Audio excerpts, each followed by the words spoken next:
Imagine you were just dropped into a brand new country tomorrow. Like, What? you don't know a single soul and you don't speak a word of the local language. Yeah. Okay, let's unpack this. What exactly is in your communication survival kit?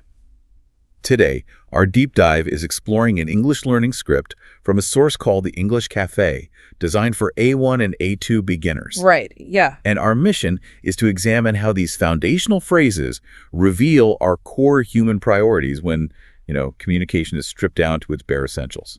It really is the ultimate test of what we actually value when all the fluff is stripped away. We're forced to decide what matters most when we only have, a few syllables to work with. Right, and if we look at those initial phrases in the everyday life section, they start by establishing the physical ground beneath your feet. It's pure identity and orientation, like, I'm from Rome or I live in London, it's 6:30. Yeah, just establishing the baseline. Exactly. Yeah. And then we get polite consumption, like asking, I would like the chicken, please, and basic commerce with, how much is this?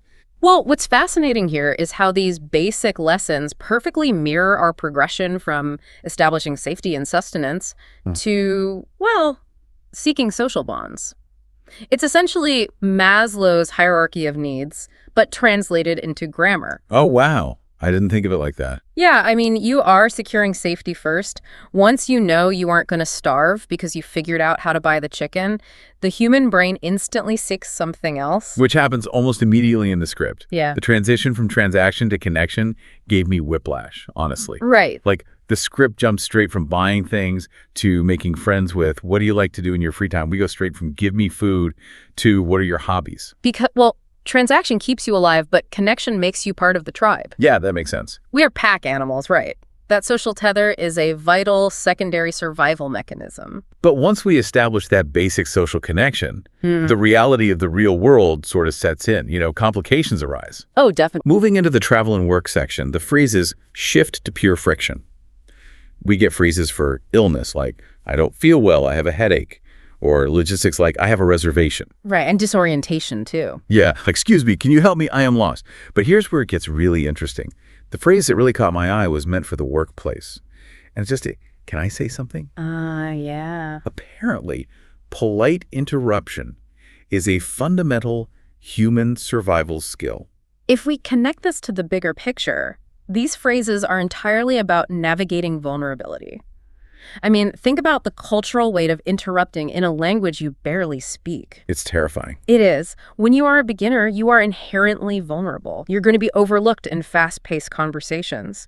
Learning to articulate those points of friction is how you navigate that vulnerability. We must learn how to articulate when we are lost, sick, or just needing to be heard. I get the vulnerability angle, but honestly, can I say something? As a desperate attempt to maintain agency. Well, it isn't just about being heard. It's like a tool to stop yourself from getting completely run over in a meeting when you don't have the vocabulary to dominate the room.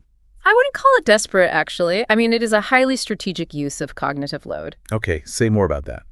Well, when your brain is translating in real time, you simply cannot formulate a complex argument fast enough to seize the floor. Right, you're always 5 steps behind. Exactly. So that simple phrase acts as a conversational placeholder. You are taking active control of the situation while buying your brain a few vital seconds to process what you actually want to say. So what does this all mean for the listener? If that basic vocabulary gets us through the daily friction, what actually gets us to fluency? The mindset. Yeah, shifting from the what to the how. The script closes with encouragement, explicitly reminding learners that making mistakes is okay and consistency is most important. Right. And this applies to mastering any new skill, really, not just language.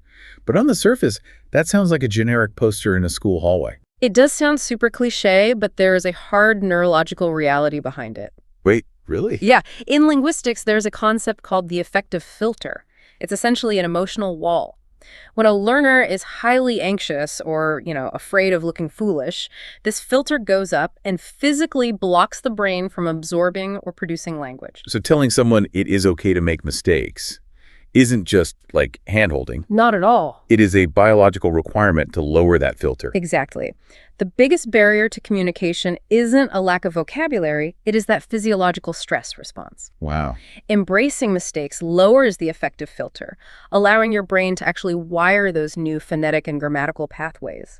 Consistency builds the neural habit, but only if the fear isn't blocking the signals first. Even if you speak the language fluently, looking at these 11 basic lessons is a powerful reminder of how we fundamentally connect with the world around us. It really is. We orient, we consume, we connect, we navigate friction, and we have to drop our defenses to learn. It makes you appreciate the complex, high-stakes psychological game happening behind interactions we take for granted every single day. It really does. Which leaves you with this final thought to ponder as you go about your day. If you had to distill your own complex, messy, nuanced daily life down into just a handful of essential beginner-level phrases, what would your personal survival script look like?